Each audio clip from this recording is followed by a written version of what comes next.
அது கண்டிப்பா ஏற்றுக்கொள்ள முடியாது. பிரதானத்துல இந்த கூட்டத்துக்கு கூட்டப்பட்டது ஏன் இவ்வளவு பெரிய ஒரு கன்ஃபியூஷன்? நான் ரொம்ப சிம்பிளான ஒரு பர்சன். அவருக்கு வேற எந்த விதமான ரைட்ஸும் கிடையாது. வணக்கம். நேர்பட பேசு நிகழ்ச்சிக்கு வரவேற்கிறோம். தாவேக அமைச்சரவையில் பங்கேற்ற காரணத்திலேயே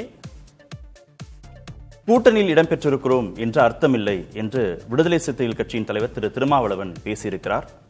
திரு திருமாவளவனுடைய இந்த கருத்துக்கு நோபல் பரிசு கொடுக்கலாம் என்று மதிமுக பொதுச் செயலாளர் திரு வைகோ விமர்சனம் செய்திருக்கிறார். அமைச்சரவையில் இடம்பெற்றிருந்தாலே கூட்டணியில் இடம்பெற்றதாகத்தான் அர்த்தம் என்று தமிழ்நாடு காங்கிரஸ் கமிட்டியின் தலைவர் திரு மாணிக்கம் தாகூர் பேசியிருக்கிறார். இதெல்லாம் தான் இன்றைய நேர்பட பேசுவின் பேசுபொருள். திருமாவை சுற்றி என்ன நடக்கிறது என்ற தலைப்பில் பேச இருக்கிறோம். மூத்த பத்திரிகையாளர் திரு பாக்கி பங்கேற்றிருக்கிறார். பத்திரிகையாளர் திரு ஜீவசகாப்தன் இணைந்திருக்கிறார். எழுத்தாளர் திரு ராம்கி இணைந்திருக்கிறார். பத்திரிகையாளர் திரு சுவாமிநாதன் பங்கேற்றிருக்கிறார். வணக்கம் விருந்தினர்கள் அனைவருக்கும். திரு சுவாமிநாதன், திரு திருமாவளவனுடைய பேச்சில் முரண்பாடு தெரியுதா இல்ல யதார்த்தத்தை அவர் பிரதிபலிக்கிறாரா? முரண்பாடு என்பதை தாண்டி சில வியூகங்கள் வைக்கிறார் திருமாவளவன் அவர்கள். அந்த யதார்த்தமாகவும் அது இருக்கிறது அப்படின்னு தான் நான் பாக்குறேன். ஏன்னா தேர்தலுக்கு முன்பு கிட்டத்தட்ட திமுக கூட்டணியில் இடம்பெற்ற கட்சிகள்ல பிரதானமான கட்சி விடுதலை சிறுத்தைகள் கட்சி. அப்ப விசிக 2 இடங்களில் மட்டும்தான் ஜெயித்திருந்தாலும் ஆட்சிக்கு பின்பு கிட்டத்தட்ட தேர்தலுக்கு பின்பு தாவேக ஆட்சிக்கு பக்கபலமாக இன்றைக்கு இருக்கிறாங்க.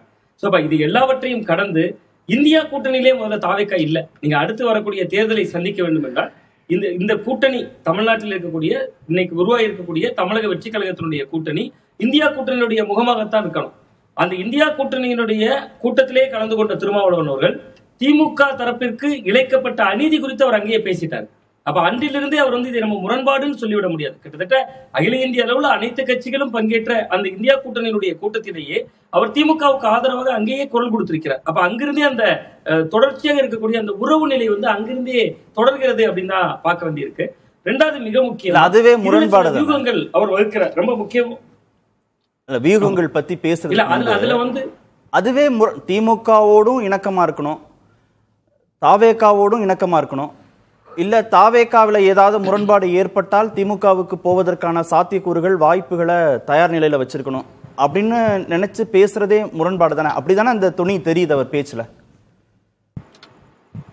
இல்ல, அந்த பேச்சினுடைய துணில தொடர்ச்சியாக திருமாவளவன் அவர்களுக்கு இரட்டை எதிரிகள் தமிழக அரசியல் களத்தை பொறுத்தவரை அவர் தொடர்ந்து முன்வைக்கக்கூடியது. ஒன்று பாஜக, இன்னொன்று பாட்டாளி மக்கள் கட்சி. அந்த பாஜக எதிர்ப்புல இன்னமும் வீரியமான செயல்பாடு எதையுமே தமிழக வெற்றி கழகம் காட்டல. அப்ப நீங்க ஒரு கட்சியினுடைய நோக்கம் என்பது ஆட்சி அதிகாரத்தில் பங்கெடுப்பது மட்டுமல்ல, அந்த கட்சியினுடைய கொள்கை செயல் திட்டங்களின் வழியாக இலக்கை அடைவது. அப்ப கிட்டத்தட்ட திருமாவளவன் அவர்களுடைய இலக்குல பாஜக இல்லாத ஒரு அணி. ஆனா இவர்கள் பாஜகவை வீரியமாக எதிர்க்க மாட்டாங்க. ஒன்று. ரெண்டாவது, பாமக இடம்பெறும் கூட்டணியில் இடம்பெற மாட்டோம் என்று சொன்னது. ஆனா பாமக இவர்கள் முன்னெடுக்கக்கூடிய சமூக நீதி கணக்கெடுப்பை பாராட்டுறாங்க. கிட்டத்தட்ட புஷி ஆனந்த் அவர்களை போய் சந்திக்கிறார். புஷி ஆனந்த் அவர்களே அன்புமணி அவர்கள் சந்திக்கிற பொழுது புஷி ஆனந்த் அவரோட இருக்கையில கூட இருக்க மாட்டேங்கிறார். அப்ப இதையெல்லாம் வைத்து விடுதலை சிறுத்தைகளுடைய எண்ணிக்கை 2 தான், பாமகவுக்கு 4. அப்ப இது மாதிரி ஏதாவது கணக்கில் எதிர்காலத்தில் மாறிவிடுமோ என்கிற ஒரு சூழலும் இருக்கு. அப்ப கிட்டத்தட்ட அவர் திமுகவை அவர் நிராகரிப்பு செய்யாம இன்னமுமே அதனுடைய நட்பு உறவு தொடர்கிறது அப்படிங்கிறது பின்னாடி 2 கணக்கில் அவருக்கு இருக்கு சார். ஒன்று, மிக முக்கியமா படையூர் பாபு போன்றவர்களை திமுக இணைத்துக் கொண்டது. அப்ப இணைத்துக் கொள்றப்ப திருமாவளவன் அவர்களுக்கு என்ன தோன்றும்னா, நீங்க காங்கிரஸ் கட்சி ஒரு அகில இந்திய கட்சி, அகில இந்திய அளவில் இருக்கக்கூடிய கட்சி காங்கிரஸ் கட்சி, அவர்கள் ஒரு முடிவு எடுக்கலாம், அந்த முடிவுபடி செயல்படலாம். நீங்க தமிழ்நாட்டுல மதிமுக ஒரு முடிவு எடுத்தாங்க, அவரோடு இருந்த 2 எம்எல்ஏக்கள் எங்க போனாங்க? இன்னைக்கு அவர்கள் இன்றைக்கு திமுகவில் தான் நாங்க இருக்கிறோம், நாங்க உதயசூரியன் சின்னத்துல தான் போட்டியிட்டோம் என்று அவர்கள் வைகோ அவர்களை விட்டே நகர்ந்துட்டாங்க. அப்ப கிட்டத்தட்ட விசிக என்ன நிலைப்பாடு எடுத்தாலும் அது கட்சியை கட்டக்கோப்பாக கொண்டு செல்றதுலயும் ஒரு பெரிய ஆதிக்கம் அவர் செலுத்த வேண்டி இருக்கு. அப்ப அவர் என்ன நினைக்கிறாருன்னா, பனையூர் பாபு போன்றவர்கள் இணைந்துட்டாங்க, இதன் மூலமாக இதை போன்றே நம்ம தொடர்ச்சியாக தாவேகா பக்கமே நகர்ந்துட்டா இங்க உள்ளுக்குள்ள ஒரு நீண்டகால உறவு இல்ல சார். கிட்டத்தட்ட 2017 இருந்து தொடரக்கூடிய கூட்டணி, அந்த உறவு என்பது திமுக விசிக உறவு என்பது எப்படி கிரவுண்ட்ல ஜெல்லாகாம இருந்துச்சோ அது மாதிரி ஜெல்லான அலைன்ஸ் இருந்துட்டு, அப்ப அவர்கள ஒரு பிரிவினர், இன்னைக்கும் விசிகால இருக்கக்கூடிய ஒரு குறிப்பிட்ட பிரிவினர், ஒரு பெரும்பகுதி பேர் திமுகவோடு இருந்திருந்தா நல்லா இருக்கும்னு நினைக்கக்கூடியவங்க இந்த அலைன்ஸை முற்றா நம்ம புறக்கணித்து விட்டால் அல்லது கட் செஞ்சுட்டா, அவர்கள் ஒருவேளை திமுக அடுத்தடுத்து இணைப்பு விழாக்கள் நடந்துருச்சுன்னா அது விசிகாவினுடைய நிரந்தர எதிர்காலத்தையே அது பாதிக்கும்னு அவர் கணக்கு போட்டிருக்கலாம், வியூகம் வகுக்கலாம். இது எல்லாவற்றையும் ஒரு அரசியல் கட்சியினுடைய தலைவரா அவர் அதை எல்லாவற்றையும் புறச்சூழல்களையும் கொஞ்சம் உள்வாங்கிதான் இந்த முடிவுகள்ல தொடர்ந்து பேசுகிறார் அது வந்து நமக்கு முரண்பாடாக தோன்றினாலும் அரசியல் கட்சியினுடைய வியூகமாக அவர் அதை எதிர்கொள்கிறார் அப்படின்னு தான் நான் பாக்குறேன். இப்ப திமுகவை முற்றாக பகைத்து விட்டு நிற்கிறப்ப இல்ல திமுக கிட்ட நட்பு பாராட்டுற மாதிரி அவர் பேச தொடங்கினாலே தாவேகா கிட்ட இருந்து தள்ளி நிக்க வேண்டியது வந்துரும்ல. அது தெரிஞ்சுதான் திருமாவளவன் பேசுறாரா? இல்ல, தமிழக வெற்றி கழகத்தை பொறுத்தவரை இன்னைக்கு ஆட்சியில் பங்கு, அதிகாரத்தில் பங்கு, இவருடைய ஆதரவால அந்த ஆட்சி நடந்து கொண்டிருக்கிறது. இது இன்றைக்கு களச்சூழல். நாளைக்கு ஒருவேளை பாட்டாளி மக்கள் கட்சி போன்ற கட்சிகள் உள்ளுக்குள்ள வந்தாதான் விசிகாவுக்கு சிக்கல் அல்லது இடைத்தேர்தல் நடக்கணும். இடைத்தேர்தல் நடந்து இந்த பெரும்பான்மைக்கு தேவையான எண்ணிக்கை என்கிற அளவுக்கு ராஜினாமாக்கள் நடக்கணும். அதன் வழியே இடைத்தேர்தலும் நடக்கணும். அவ கிட்டத்தட்ட அடுத்த ஒரு 4-5 மாதங்களுக்கு திருமாவளவன் அவர்கள் ஆடுற ஆட்டம் பாதுகாப்பான ஆட்டம் தான். நீங்க அதான் நான் சொல்ற மாதிரி கிட்டத்தட்ட திராவிட முன்னேற்ற கழகம் பனையூர் பாபு அவர்களை இணைத்ததை போல அவர் அதை தான் வருத்தப்பட்டு சொல்றாரு. நாங்க அந்த கூட்டணியில தான் இருந்தோம், ஆனா அவர்கள் அதற்கு முன்பு அந்த இணைப்பு விழாவை நடத்துறாங்க, அதுக்கு ஏன் திமுகவில இருந்து இவ்வளவு பேர் வரணும்னு கேட்கறதன் வழியா அதனுடைய உள்ளரசியல் எப்படி நான் உள்வாய்க்கிறேன்னா, கிட்டத்தட்ட இதே போன்று வேறு வேறு இணைப்பு விழாக்கள் நடந்து அதிருப்தியாளர்கள் பல பேர் வந்து விசிகாவில் இருந்து நகர்ந்து திமுக பக்கம் போயிட்டாங்கன்னா, நீங்க ஏற்கனவே தாவேக்காவிடம் தான் ஓட்டு வங்கி இழந்திருக்கு. திருமாவளவன் அவர்களுடைய கட்சி விடுதலை சிறுத்தைகள் தமிழ்நாட்டில் அதிகமான பட்டியல் சமுதாய மக்களுடைய வாக்குகளை தாவேக்கா தான் இந்த தேர்தலில் வாங்கியிருக்கு. அப்ப ஏற்கனவே அவர்கள்ட்ட ஓட்டு வங்கியை இழந்து நிர்வாகிகளை திமுக இழந்துட்டா இரட்டை சிக்கல் வந்துடும். நீங்க முன்னாள் எம்எல்ஏ பனையூர் பாபு அவர்களை திமுக இணைத்ததே அவருக்கு இவ்வளவு பதட்டம் வருகிறது. அதிமுக 5-6 எம்எல்ஏக்கள் வேற வந்துகிட்டு இருக்காங்க. அப்ப அந்த இடமும் அவர்களுக்கு கேள்விக்குறியாகுது, இரட்டை கேள்விக்குறியாகுது. ஒன்று எம்எல்ஏக்களுடைய ராஜினாமா, இப்ப இருக்கக்கூடிய அமைச்சரவையிடம் எத்தனை காலம் அப்படிங்கிற கேள்வி வந்திருக்கலாம். இன்னொன்று பாமகவிடம் காட்டக்கூடிய சிநேகம், அந்த சிநேகத்தினுடைய வெளிப்பாடாக இதாக பயன்படுத்தலாம்ங்கிற ஒன்று. மூன்றாவது மிக முக்கியமா சார், இதுல இன்னொரு முக்கியமான கோணம் நான் என்ன பாக்குறேன்னா, காங்கிரஸ் ஒரு ஆட்டம் ஆடுறாங்களா சார் தேர்தலுக்கு முன்பு. அதாவது கிட்டத்தட்ட டிஎம்கே அலையன்ஸ்ல இருந்தாங்க, இருந்துகிட்டே டிவிகேக்கு ஓட்டு வங்கி இருக்குன்னு பிரவீன் சக்கரவர்த்தி போன்றவர்கள் பேசுவாங்க, மாணிக்கம் தாகூர் போன்றவர்கள் பேசுவாங்க. இப்ப அதே நிலைப்பாடை திருமாவளவன் போன்றவர்கள் பேசுகிற வழியா, அதாவது திமுகவோட ஒரு நட்புறவு இருக்குன்னு பேசுற வழியா அடுத்து வரக்கூடிய உள்ளாட்சி தேர்தலில் கணிசமான இடங்கள் கேட்க வாய்ப்பு இருக்கலாம். ஒருவேளை பாமகவோ அதுவரை இடைத்தேர்தலோ நடக்காமல் இருந்தா இந்த ஆட்சிக்கு மைய புள்ளியாக விசிகாவினுடைய ஆதரவும் தேவை என்கிற அடிப்படையில அடுத்து வரக்கூடிய உள்ளாட்சி தேர்தலில் இவர்கள் கணிசமான எண்ணிக்கையை கேட்க முடியும்ல. திருமாவளவன் எவ்வளவு நெருக்கடி கொடுத்தாலும் அதெல்லாம் சகித்து கொண்டு தாவேக்காவிலேயே அகாமடேட் பண்ணிக்கிறதுக்கு தாவேக்கா தயாராக தான் இருக்கா? இல்ல, தாவேக்கா நிச்சயமா அதுக்கு தயாராக இருக்க மாட்டாங்க. ஆனா காலம் திருமாவளவன் அவர்களுக்கு ஒரு 4-5 மாதங்கள் கொடுக்குது இல்ல சார். நீங்க இடைத்தேர்தல்ல இவர்கள் மொத்தமாக ஜெயிக்கணும், அல்லது பாட்டாளி மக்கள் கட்சி போன்ற கட்சிகள் இந்த பக்கம் நகரணும். அதுலயும் இன்னொரு கணக்கு இருக்கு. இடதுசாரிகள் என்ன நிலைப்பாடு இருக்கிறார்களோ அதை ஒட்டியே எனது நிலைப்பாடு இருக்கும்னு தொடர்ந்து பேசுகிறார் திருமாவளவன் அவர்கள். அப்ப திருமாவளவன் அவர்கள் ஆதரவு கொடுக்கலன்னா அது 2 பட்டு இல்லையே, அந்த எண்ணிக்கை 6ஆக மாறிவிடுமே. நீங்க இடதுசாரிகள் இவருக்கு ஆதரவு கொடுத்ததுனாலதான் இவரும் கொடுத்தார். தாவேக்காவினுடைய ஆதரவு கூட்டத்தில் இடதுசாரிகள் கலந்து கொள்ளவே இல்லையே. எதுவாக இருந்தாலும் திருமாவளவன் அவர்களுடைய எண்ணிக்கை 2 என்பதாக ஆட்டத்தை தொடங்கல, 6 என்கிற எண்ணிக்கையில தான் அவரும் ஆடுகிறார். ஓகே, திரு ராம்கி, திருமாவளவனுடைய பேச்சில் ஏதாவது முரண்பாடு தெரியுது அப்படின்னா தாவேக்கா நிர்வாகிகள், 2ஆம் கட்ட தலைவர்கள், செய்தி தொடர்பாளர்கள் அதற்கு பதில் சொல்றாங்க. இதில் தலைமை கழகத்திலேருந்து ஏதேனும் அறிக்கைகள்லாம் வருது அப்படின்னா அதில் இருக்கக்கூடிய பதிலடியை நம்மளால புரிஞ்சுக்க முடியும், அந்த நோக்கத்தை புரிஞ்சுக்க முடியும். ஆனால் திருமாவளவன் பேசுறதுல முரண்பாடு இருப்பதாக திரு வைகோவும் திரு மாணிக்கம் தாகூரும் ரியாக்ட் பண்றாங்க. அவங்க கூட்டணி கட்சிகள் தான், அவங்க ரொம்ப ஸ்ட்ராங்கா ரியாக்ட் பண்றாங்க. வைகோ நோபல் பரிசு கொடுக்கலாம் அப்படின்னு சொல்றாரு. மாணிக்கம் தாகூர் நீங்க அமைச்சரவையில் இடம் பெற்றுட்டீங்கன்னாவே கூட்டணியில தான் இருக்கீங்கன்னு அர்த்தம் அப்படின்னு. இந்த தன்மையை எப்படி புரிஞ்சுக்கிறது? ஏன் இவங்க ரியாக்ட் பண்றாங்க?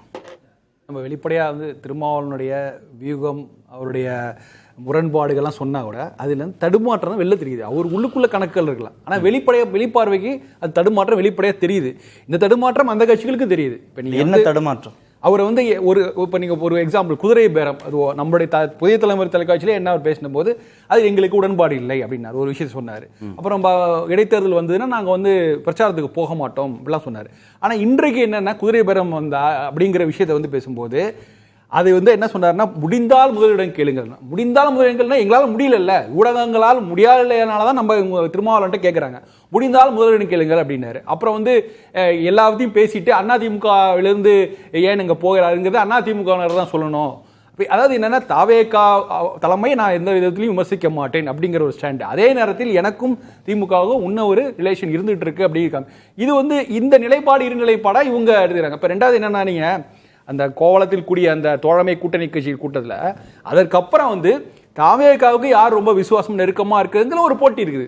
அந்த போட்டியில காங்கிரஸும் மதிமுகவும் முன்னேறி செல்கிறது. இப்ப இவருக்கு ஒரு இடைவெளி இருக்கு. அதனாலதான் இப்ப நீங்க நோபல் பரிசுன்னு வைகோ அவர்கள் வந்து கிண்டல் அடிக்கிறதும் சரி, ஆசை இது வார்த்தை விளையாட்டுன்னு சொல்றார் மாணிக்க தாக்கூர். இதெல்லாமே என்னன்னா நாங்கள் தாவேக்காவுக்கு ரொம்ப நெருக்கமானவர்கள். அப்படி விசுவாசத்தை நிரூபிக்கணும் அப்படின்னு என்ன அவசியம் வந்திருக்கதா? அமைச்சரவையில் இடம் பெற்றுட்டார்கள். அப்புறம் புதிய கூட்டணியை உருவாக்கம் செய்வதற்கான முன்முயற்சிகளும் தொடங்கியாச்சு. அப்புறம் என்ன நெருக்கடி வந்திருக்கு? அங்க ஒரு கூட்டணி இன்னும் ஃபார்ம் ஆகல. அன்றைக்கே அன்னைக்கு பேசி முடியல. அன்னைக்கே ஒரு பேரை வந்து வெளியே வந்துடும், அன்னைக்கே ஒரு இறுதி செய்யப்படும் தான் நம்ம எல்லாரும் எதிர்பார்த்துட்டு இருந்தோம். அப்ப ஆனால் அது நடக்கவில்லை. அப்படிங்கும்போது ஏதோ ஒரு இழுபறி, இந்த கூட்டணிக்கு ஒரு ஏதாவது காமன் மினிமம் ப்ரோக்ராம் வேணும்ங்கிறத நினைச்சு கூட இவர்கள் கேட்டிருந்திருக்கலாம். ஏதோ ஒரு தடங்கள் இருக்கு. அந்த தடங்களுக்கு வந்து திருமாவளவன் ஒரு காரணமா இருந்திருப்பாரு. இப்ப நீங்க வந்து இதை வந்து பார்த்து செய்யலாம் அப்படிங்கிற மாதிரி இருப்பாரு. ஸோ இந்த தடுமாற்ற தடங்கள்லாம் திருமாவளவன் சைடில் இருக்கு. அவங்க வந்து முழு மனதோடு அந்த ஆட்சியில் பங்கேற்கணும். இன்ஃபேக்ட் மதிமுக சைடில் எம்எல்ஏவே இல்லைனாலும் அவர்கள் இந்த ஆட்சிக்கு வந்து எந்த நிபந்தனையற்ற ஆதரவு கொடுக்குறது அவங்க தயாரா இருக்காங்க. அப்படி இருக்கும்போது இவருடைய பேச்சு அதுக்கு ஏற்ற மாதிரி அதுக்கு வந்து எதிர்வினை நீங்க சொல்ற மாதிரி தாவே காட்டுன்னு எதிர்வி வரணும். ஆனா இவங்கள்ட்ட வரணும் அந்த விசுவாசம், நாங்க வந்து ரொம்ப நெருக்கமா இருக்கோம் காமிச்சதுக்காக நடக்கப்படுற விஷயங்கள். ரெண்டாவது என்னன்னா, நான் வந்து திருமாவளவனை பொறுத்த வரைக்கும் அவர் ஒரு மிகப்பெரிய வாய்ப்பை நழுவ விட்டார் அப்படின்னு தான் நம்ம பார்க்கணும். அவருக்கு எந்த கட்சியும் இல்லாமல் ஒரு திருமாவளவனுக்கு ஒரு முதல்வருக்கான ஒரு வாய்ப்பு தேடி வந்தது. அது நீங்க திமுக அதிமுக கூட்டணி இருக்கா, அதெல்லாம் வேறு பக்கம், அது ஒரு சினாரியோ இருக்கட்டும். நீங்க ஒருவேளை திருமாவளவன் கேட்டிருந்தால் அதிமுகவும் தாவேகாவும் கூட அதை வந்து கன்சிடர் பண்ணி நீங்க முதல்வராக இருங்க, நாங்க துணை முதல்வராக இருப்போம் அப்படிங்கிற மாதிரியான அதுக்கும் கூட வாய்ப்பெல்லாம் இருந்தது. நிறைய வாய்ப்புகள் திருமாவளவன் இருந்த போது கூட அவர் வந்து அதை புறந்தள்ளி விட்டார். இன்றைக்கு ஒரு வேளை அவர் நினைக்கல, ஆகா ஒரு வேளை வந்து நம்ம வந்து அதை மிஸ் பண்ணிட்டோமே, இயல்பு தானே எல்லாருக்கும் நினைக்கிறது தானே. அந்த மாதிரியான ஒரு மன ஓட்டம் அவருக்கு இருந்திருக்கலாம். இல்ல நான் பதவிக்கு ஆசைப்படலன்னு தான் அவர் சொல்றாரு. இல்ல அவர் சொல்றாரு. பட் என்ன, இப்ப கமலஹாசன் கூட சொன்னாரு, நான் வந்து முதல்வராக இதுக்காக கட்சி ஆரம்பிக்கலன்னாரு. ஆனா அவர் அப்ப இப்ப சொல்றாரு. பட் இது இயல்பு தான், எல்லா அரசியலுக்குள்ளதுதான். இப்ப நீங்க வந்து ஓமலூர்ல ஒரு விடுதலை சிறுத்தைகள் கட்சியில அவங்க ஒரு தீர்மானமே போட்டிருக்காங்க, திருச்சி கிழக்கு இடைத்தேர்தலில் திருமாவளவன் நின்று துணை முதல்வராக வர வேண்டும். சோ அதை இவர் தடுக்கவில்லை. இது போன்ற இந்த மாதிரியான ஒரு நிலைப்பாட்டுல கட்சிக்காரர்கள் இருக்காங்க. வந்திருக்கணும், முதல்வராகவே வர வேண்டியவர் இந்த பட்ச துணை முதல்வராக வரணும்னு எதிர்பார்ப்புலாம் இருக்கு. இந்த எதிர்பார்ப்பை அப்ப நீங்க வந்து மாணிக்கம் தாக்கூர் துணை முதல்வராக யாரும் கேட்கல, வைகோ பத்தி யாரும் பேசல. அப்ப இவருக்கு அந்த ஸ்கோப் இருக்கு. அது நிச்சயமாக மற்ற கட்சிகளை ஒரு மாதிரி அவங்களுக்கு ஒரு அலர்ஜி இருக்குதா. ஆனா இதெல்லாம் பொதுவெளியில பேசும்போதோ விசிக தரப்புல தீர்மானம் நிறைவேற்றப்படும் போதோ அது தாவேக்கா ரசிக்காத அந்த நிகழ்வுகளை இல்ல. இப்ப நீங்க தாவேக்கு எதையுமே ரசிக்கல. இப்ப நீங்க வந்து அவங்கள்ட்ட எந்த விதமான ரெஸ்பான்ஸும் வரல. அவங்க வந்து ஒரு மாதிரி பிளே வந்து எப்படி செட் பண்றாங்கன்னா, திமுக எதிராக இருந்ததுன்னா அது ட்விட்டர் கணக்குல அவங்க ஒரு கடுமையான ஒரு விமர்சனம் பண்ணி ஒரு 4 பக்க அறிக்கையெல்லாம் வருது, அவ்வளவுதான். அதை தாண்டி வந்து வேற எந்த விஷயத்திற்கும் அவர்கள் எதுவுமே பதில் சொல்லவில்லை. இப்ப இன்ஃபேக்ட் திருமாவளவன் சொன்ன பல பரிசீலனைகள், இந்த குழந்தைகளுக்கு தங்கம் மோதிரம் போடுறது, அது கூட ரொம்ப எல்லாரும் இயல்பா ஏற்றுக்கிறது. குழந்தை வளர வளர கையில மோதிரம் வந்து பத்தாம போயிடுங்க, அதுக்கு பதிலா வேற ஏதாவது செய்யலாமேன்னு சொல்றாருல, இது வந்து எல்லாரும் அக்செப்ட் பண்ணக்கூடிய விஷயம். இதை வந்து அரசு மறுபரிசீலனை செய்யணும் ஒரு கோரிக்கை வைக்கிறார். அதுக்கு கூட அரசாங்க தரப்புல இருந்து எந்த விதமான விளக்கமும் இல்லை, ஒன்றும் இல்லை. அப்படிங்கும்போது இவருடைய வாய்ஸ் எந்த அளவுக்கு அங்கே எடுபடுது அப்படிங்க அது ஒரு கேள்விக்குறி இருக்கு. ஆனா இன்றைக்கும் அவர் என்ன சொல்றாரு, 5 ஆண்டுகள் இந்த அரசு நீடிக்கும், அதுக்கு நான் ஆதரவு தருவேன்னு சொல்றாரு. அவருடைய சார்பாக கட்சி சார்பாக வன்னியரசுடைய செயல்பாடுகளும் திருப்திகரமாக இருக்கின்றன, எல்லா தரப்பு மக்களும் பாராட்டுறாங்க. ஆனா இவருக்கு ஏதோ ஒரு குறை, அதிலிருந்து சற்று விலகி இருக்க வேண்டும் இவர் நினைக்கிறார். இதற்கு பின்னாடி கணக்கு ஏன் நினைக்கிறாரு? என்ன குறை? ஆட்சி அதிகாரத்துல பங்கு கிடைச்சாச்சு, அதுக்கப்புறமும் குறை ஏன் விலகி நிக்கிறேன்? எனக்கு நீங்க ஆதாரம் கேட்காதீங்க. எனக்கு என்ன தோணுதுன்னா, ஒருவேளை இந்த அரசுக்கு பாஜகவுடைய மறைமுக ஆசீர்வாதம் இருக்குதோ அப்படின்னு திருமாவளவன் சந்தேகப்படுவதான் நினைக்கிறாங்க. ஒருவேளை இதுக்கு இருக்கு, இல்லைன்னா இவருக்கு சொல்றது எல்லாமே வந்து டெல்லிக்கு எந்த விதமான எதிர்ப்பும் காட்டாமல், டெல்லியோட செயல்பாடுகள் ரொம்ப மந்தமா இருக்குது, இல்லைன்னா அவங்க எந்த விதமான ரியாக்ஷன் காட்ட மாட்டாங்களே, ஒருவேளை மறைமுகமான ஒரு தொடர்பு இருக்குதோ அப்படின்னு இவர் சந்தேகப்படலாம். ஏன்னா இவருக்கு ரொம்ப தெளிவான நிலைப்பாட்டில் இருந்தவர். நான் திமுகவை விட உறுதியாக பாஜக எதிர்க்கக்கூடிய ஒரே கட்சி நான் கட்சி அப்படின்னு சொன்னவர். சோ அதனால அந்த ஒரு தயக்கம் இருக்கலாம். அதுக்காக இன்னைக்கு சொல்றாரு எல்லாருமே வந்து இந்தியா கூட்டணியில் இணையணும் அப்படின்லாம் சொல்றாரு. பட் அதுக்கெல்லாம் வாய்ப்புகளாம் இல்லை. இன்னைக்கு திமுக வெர்சஸ் தாவேகா தான், அது இன்னும் நீடிக்க போகிறது. 6 மாத காலம் அவகாசம் கொடுங்க. அவங்க எல்லாம் லேர்னிங் ப்ராசஸ்ல இருக்கிறாங்க, தொடக்க நிலையில இருக்கிறாங்க, ஒரு புதிய கட்சி அரசை உருவாக்கி இருக்கிறாங்கலாம் சொன்னவர் திருமாவளவன் தான்.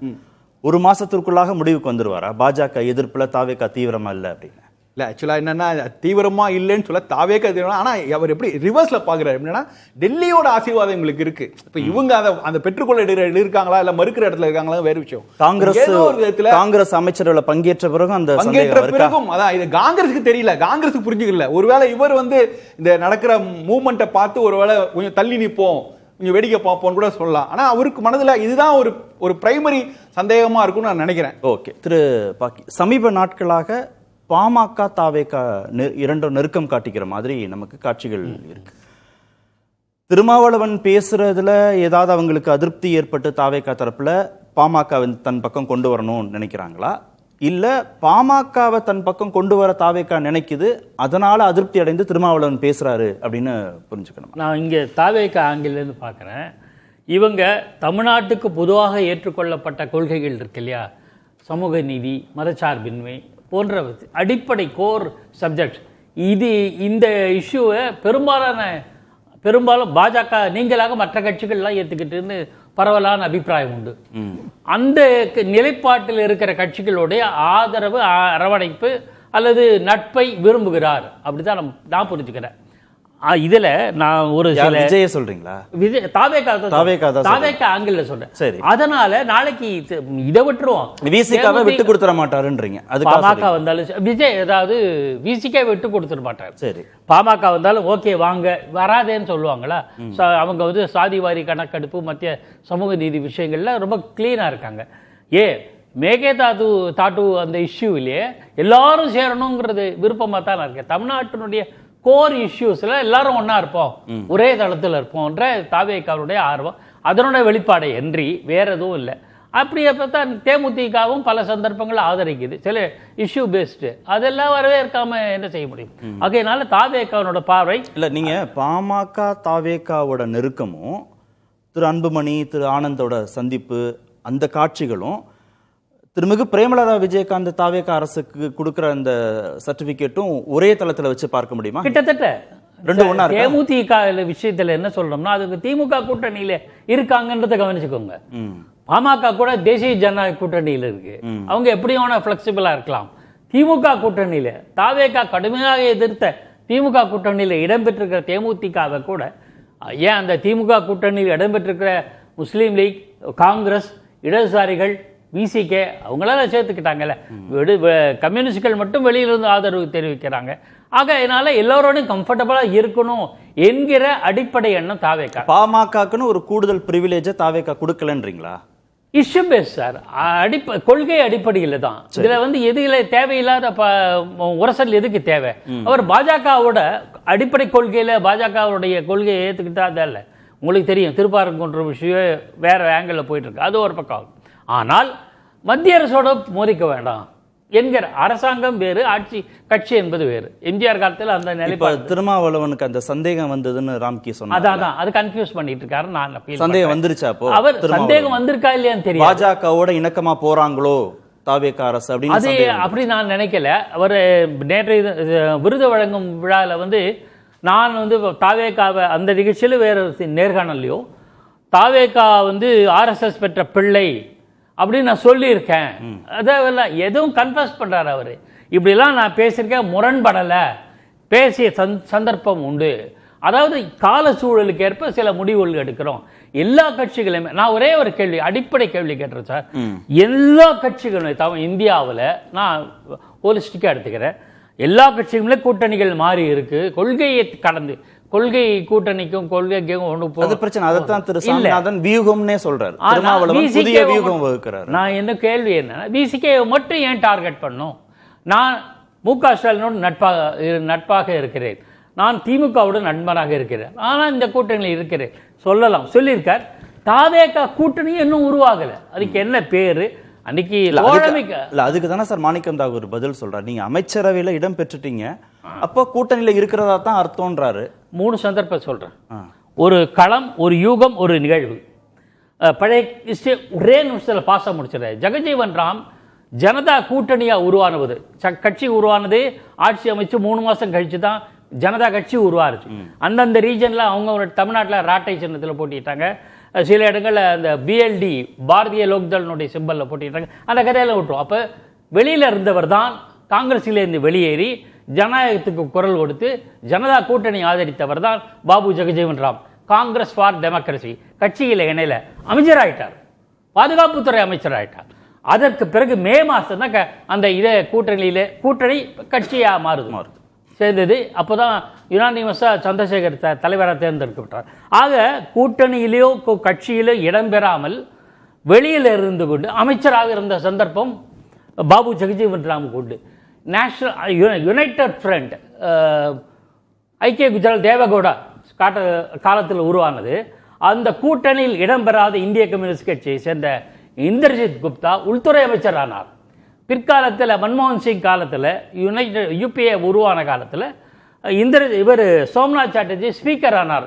கம்யூனிஸ்டுகள் அமைச்சர் பதவியோ சபாநாயகர் பதவி அப்போ ஏற்காத கொள்கை முடிவு எடுத்தவங்க தங்கள் நிலைப்பாட்டை மாற்றிக்கொண்டார். பிறகுதான் யுனைடெட் ஃப்ரண்டில் இந்திரஜித் குப்தா சேர்ந்தார். ஸோ இந்த 2 நிகழ்வு. இன்னொரு நிகழ்வு இருக்கு, அது யூகத்தின் அடிப்படையில் சொல்கிறேன். அது முரசொலி மாறன் அவர்கள் 99 ஜெயலலிதா வித்ரா பண்ணதுனால வாஜ்பாய் அரசு கவிழ்ந்த போது we want continues of this government, ஒரு அரசாங்கம் கலைக்கப்படுவதை விரும்பவில்லை, ஆகையினால நாங்கள் பாஜகவுக்கு ஆதரவு தெரிவிக்கிறோம். அப்போ என்டிஏ கிடையாது, நேஷனல் டெமோக்ராட்டிக் அலையன்ஸு, குறைந்தபட்ச செயல் திட்டம் அதெல்லாம் உருவாகல, பின்னாடி வந்தது. அப்போ ஒருவேளை ஜெயிச்சிருந்தா இன்னும் ஒரு பேச்சுக்கு யூகம் தான் இப்போ. பட் ஒருவேளை வாஜ்பாய் அரசு தப்பி இருந்தால் முரசொலி மாறனை அகாமடேட் பண்ணியிருப்பாங்க ஒரு கேபினெட் மினிஸ்டராக. பின்னாடி ஒரு சில மாதங்களில் தேர்தல் அவர் கேபினெட் மினிஸ்டர் ஆனார். அந்த மாதிரி எப்போ திமுக கூட்டணியில் இடம்பெறாத நிலை அமைச்சரவை வைப்பது, இதெல்லாம் டெக்னிக்கலா நான் சொல்றேன். அப்ப இப்போ அமைச்சரவையில இருக்கிறாரு, ஆனா கூட்டணியில இல்லைங்கிற வாதம் கூட்டணியே உருவாகவில்லை. அது மாணிக்கம் தாக்கூர் நண்பர் மாணிக்கம் தாக்கூர் அரசியல் தோய்ந்தவர், அவருக்கு தெரியும். ஆனா கூட்டணி டெக்னிக்கலா சார், மேரேஜ் ஃபிக்ஸ் ஆயிடுச்சு, ஒரு பெண்ணுக்கு ஃபிக்ஸ் ஆயிடுச்சுன்னா அது ஃபியான்ஸ்ன்னு சொல்லுவாங்க, ஆனா கணவர்னு சொல்ல மாட்டாங்க. அந்த நிலையில இப்ப இருக்கு. நாளைக்கே தாவேகா ஒரு கூட்டணி பேர் வச்சு அதுக்கு ஒரு செயல் திட்டம் குறைந்தபட்ச செயல் திட்டம் ஒரு ஒருங்கிணைப்பாளர் கோஆர்டினேட்டர் உருவாக்கி எல்லாம் சிஸ்டமேட்டிக்காக ஒரு கூட்டணி அமைஞ்சதுன்னா ஆட்டோமேட்டிக்காக பிசிகே இடம்பெறும். அதை தொல் திருமாவளவன் தெளிவுபட கூறியிருக்கார். அவர் யார் இதுவரையில் எந்த அரசியல்வாதி செய்யாத ஒரு வித்தியாசமான முரண்பாட்டை அவர் செய்து விட்டார். அவருக்கு நோபல் பரிசு இல்லை. வைகோ அவர்கள் காலையில் திமுக அணியிலிருந்து மாலையில் போயஸ் கார்டன் போய் திஸ் இஸ் த ஃபைனஸ்ட் டே, அதை ரெஃபர் பண்ண சொன்ன தி ஃபைனஸ்ட் டே அப்படிங்கிற ஆங்கில வார்த்தையை பயன்படுத்தினார் ஜெயலலிதாவோட சேர்ந்து. அது என்ன, அதுக்கு என்ன நோபல் பரிசு தரணும் தெரியல. திரு ஜீவா, இங்க எங்க முரண்பாடு இருக்கு? திரு திருமாவளவனுடைய பேச்சு செயல்பாடுகள முரண்பாடு இருக்கா, கூட்டணி கட்சிகளுடைய புரிதல்ல முரண்பாடுகள் இருக்கா? இந்த கூட்டணி அப்படிங்கிற கான்செப்ட் பல்வேறு தேசிய உதாரணங்களெல்லாம் சார் காமிச்சாங்க. பட் அது நடந்தது தேசிய அளவில் நடந்ததுங்கிற கான்செப்ட் வேறு. விபி சிங் கவர்மெண்ட் நடந்தது, சந்திரசேகர் நடந்தது, சரண் சிங் காபந்து அரசு நடந்தது. அது ஒரு அரசு அமைவதற்காக நடந்த விஷயங்கள். இதில் இவங்க என்ன சொல்கிறாங்க, இந்த பிஜேபி வந்துடக்கூடாங்க ஆதரிக்கிறோன்னு சொல்லி தான் மெல்ல மெல்ல உள்ளே வந்தாங்க. அப்படியே அமைச்சர் பதவியும் பெற்றுக்கிட்டாங்க. காதர் மொய்தீன்லேருந்து, விடுதலை சிறுத்தையிலேருந்து, காங்கிரஸ்லேருந்து நாங்கள் அமைச்சரை அதிகாரத்தில் பங்குன்னு. இப்போ அவங்க என்ன சொல்கிறாங்க, இந்த கூட்டணியில் இல்லைங்கிறாங்க. இது ஒரு ஆகச்சிறந்த முரண் தான். அமைச்சரவையிலையும் பங்கு பெற்றா உங்களுக்கு கூட்டணி அமைச்சரவை எதுலையுமே சட்டமன்ற உறுப்பினர்களே இல்லாத வைகோ அவள் அரணா நிற்கிறாரு. அவரும் விஜய் ஆதரவாளர் தான். அவர் அதை நிற்கிறதோட மட்டும் இல்லாமல் யாரெல்லாம் விஜய் விமர்சிக்கிறாங்களோ நான் அடிச்சுக்கிறேன், நீங்கள் விடுங்க நான் பார்த்துக்கிறேன் அந்த வேலைங்கிற அளவுக்கு ஓப்பனாகவே சொல்கிறாரு. யாராவது விஜயை பற்றி பேசுனீங்கன்னா ஆமாம் அப்படிங்கிற அளவுக்கு அவர் போயிட்டார். இப்போ இவர் பேசுவது முரண்பாடு தானே. இல்லை, தேர்தலுக்கு முன்பு சேர்ந்திருந்து தேர்தலை சந்திச்சிருந்தா தாவேகா கூட்டணின்னு சொல்லலாம். அவங்களே எங்க வர்றாங்கன்னா நாங்கள் ஒரு கூட்டணிக்கு புதிய பெயர் சூட்டணும்னு வர்றாங்கன்னா அப்போ இன்னும் கூட்டணி இன்னும் உருவாகாத ஒரு நிலையில் இருக்குன்னு புரிஞ்சுக்க வேண்டியதாக இருக்கு. அமைச்சரவையில் பங்கு பெற்றதுக்கு அப்புறம் இது சொல்லும்போது மாணிக் தாக்கூருடைய கருத்து உடன்படுறவங்கள விடுங்க, அவர் கேட்கறதுல லாஜிக் இருக்குல்ல. மாணிக் தாக்கூருடைய விஜய் ஆதரவு நிலைப்பாடு அவங்களுடைய இதை பற்றி விமர்சனங்கிறது தனி. அவர் வேற ஒன்றும் கேட்கல. நீங்கள் கூட்டணியில் அமைச்சரவையில் இருந்து கொண்டு பதவி பெற்றுக்கொண்டு நாங்கள் இந்த கூட்டணியில் இல்லை, நாங்கள் திமுகவோட தான் நட்பாக இருக்கோம்னு சொல்லும்போது எல்லாருக்குமே ஒரு லேமேனாக ஒரு சந்தேகம் வரும்.